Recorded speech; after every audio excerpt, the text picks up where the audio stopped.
Indonesia is sending a major tactical shockwave across the Indo Pacific region through its ambitious naval modernizing program. Leading global defense analysts are closely monitoring reports that the Indonesian Navy is actively pursuing the acquisition of the former Italian aircraft carrier Giuseppe Garibaldi. In a regional climate dominated by supersonic anti-ship missiles and fifth-generation stealth fighters, Jakarta is preparing a massive $450 million United States gamble by betting its deep-sea future on a 40-year-old hull launched back in 1983. On paper, this aging platform lacks modern steam catapults and cannot operate traditional fixed-wing fighter jets, leaving it dangerously exposed to modern coastal defense networks. If this multi-million-dollar acquisition fails to integrate with the country's existing naval assets, it risks becoming a multi-ton floating target, rendering Indonesia's strategic defense budget completely useless. With intense naval friction escalating near the North Natuna Sea, the stakes have never been higher for Jakarta's maritime command. Will this 40-year-old Italian warship transform into a brilliant blueprint for an affordable drone carrier, or will it ultimately leave the Indonesian fleet completely defenseless in a high-intensity naval conflict? Global military observers argue that their only tactical salvation would be an unprecedented drone integration strategy, but the economic and technical challenges remain staggering. Before we go on, do you think a modern navy can actually achieve victory using recycled warships from the Cold War era? Drop your thoughts in the comments section below, subscribe to the channel for more deep dive military analysis, and tell me where you are watching from. To understand why critics call this ambitious project a logistical illusion, one must examine the brutal engineering realities facing the state-owned shipyard PTPAL.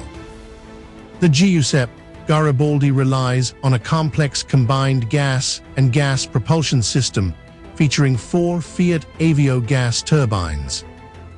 This aging setup consumes vast amounts of marine fuel, with independent defense estimates indicating operational costs exceeding $20,000 United States for every single hour of open sea deployment. Furthermore, integrating a unified combat network presents an unprecedented technological barrier. Indonesian technical teams are tasked with forcing the Turkish-developed ADVENT combat management system to communicate seamlessly with British radar systems and French short-range surface-to-air missiles already slated for the hull. Naval engineers argue that patching together such a multinational tech framework often causes severe software conflicts, a vulnerability that could leave the vessel completely defenseless during an electronic warfare engagement. Beyond the hardware, an even greater crisis looms within the human infrastructure. A comprehensive naval readiness study published in May 2026 revealed a critical personnel deficit. 100% of the Indonesian Navy flight deck officers currently lack NATO-certified training for large-scale aviation management. The memory of the tragic loss of the aging submarine KRI Nanggala 402 in April 2021 remains a painful reminder within Jakarta's naval command. That disaster proved that operating vintage platforms without a flawless, highly specialized training cycle can lead to catastrophic failure. If a high-intensity maritime crisis erupts tomorrow near the Natuna Islands, a massive, unescorted warship with uncertified crew becomes a highly vulnerable target. To prevent this $450 million United States asset from turning into an expensive liability, military planners are facing a race against time that they are currently losing. Despite these severe technical bottlenecks, leading maritime strategists argue that Jakarta is not seeking a traditional aircraft carrier, but is instead pioneering the region's first dedicated hybrid drone and anti-submarine warfare platform. To bypass the total absence of heavy steam catapults, the Indonesian Navy is collaborating directly with Baykar Defense of Turkey. The core tactical solution relies on the newly developed Bayraktar TB3 unmanned aerial vehicle, which is specifically engineered with folding wings and a high-torque TEI-PD 170 turbocharged engine for short takeoff and landing operations. On paper, this configuration allows the uncrewed aircraft to utilize the ship's existing 6.5-degree ski jump ramp, launching automatically into a strong headwind without requiring complex mechanical catapult systems. To prepare for this transition, Indonesian naval aviation units at Juanda Airfield have already constructed a precise 180-meter painted deck mock-up, forcing pilots and drone operators into accelerated flight simulation cycles throughout early 2026. By establishing a permanent embarked fleet of 20 Bayraktar TB3 drones capable of 24-hour loitering, alongside a squadron of AS565 Panther anti-submarine helicopters, the KRI Gajah Mada can project a continuous reconnaissance and strike umbrella extending 300 kilometers from the hull. Independent regional defense reports forecast that if sea trials conclude successfully by late 2026, this hybrid strike group will deploy to establish a permanent maritime shield across the critical choke points of the Sunda and Lombok straits.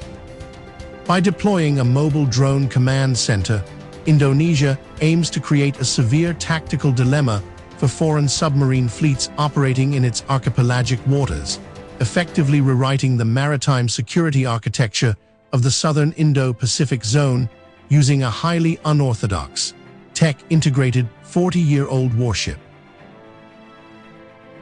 The deployment of the KRI Gajah Mada in late 2026 stands as a defining case study for a dramatic shift in modern naval doctrine.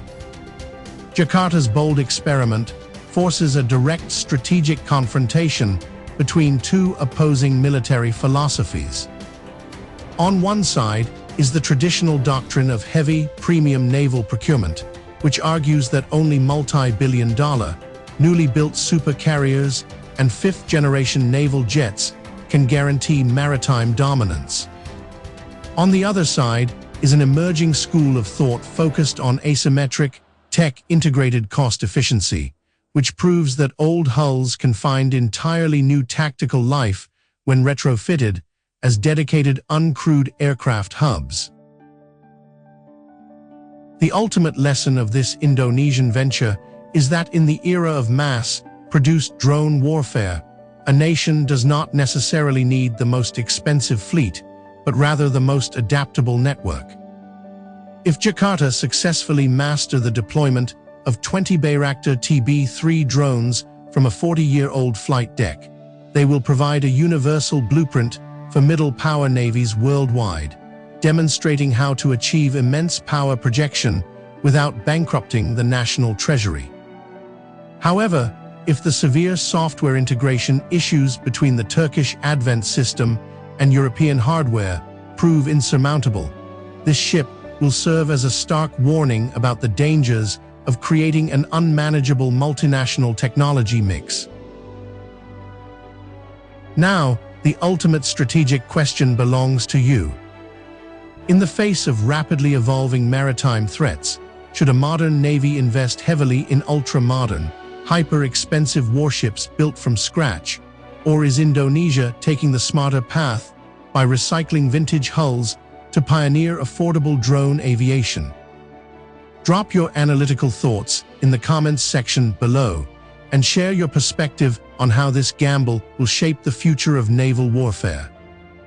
Thank you for watching, and stay tuned for our next deep dive into global defense operations.